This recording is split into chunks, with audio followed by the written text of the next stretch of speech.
భారత billionaire Adani group సంస్థ chairman Gautam అదానీపై నమోదైన హై ప్రొఫైల్ లంచం ఆరోపణల కేసులో అమెరికా ఫెడరల్ కోర్టు కీలక నిర్ణయం తీసుకుంది. అదానీతో పాటు ఇతర నిందితులపై నమోదైన క్రిమినల్ కేసులను కొట్టివేసేందుకు ఫెడరల్ జడ్జి నిరాకరించారు.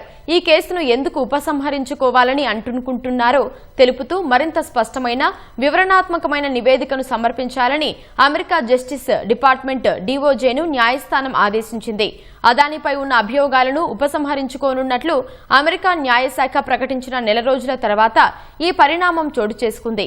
ఈ కేసును అధికారికంగా కొట్టివేయాలని అదానీ తరఫు న్యాయవాదులు బ్రూక్లిన్లోని డిస్ట్రిక్ట్ జడ్జి నికోలస్ గరాఫిన్ను కోరారు. కేసును ఉపసంహరించుకోవాలంటూ మే 18న డీఓజే దాఖలు చేసిన పిటిషన్ చాలా క్లుప్తంగా, ఎలాంటి బలమైన కారణాలు లేకుండా ఉందంటూ జడ్జి అసంతృప్తి వ్యక్తం చేశారు. కేసును ఎందుకు కొట్టివేయాలో సరైన ఆధారాలు, కారణాలతో కూడిన నివేదికను జూలై 13లోగా కోర్టుకు సమర్పించాలని ఆదేశించారు.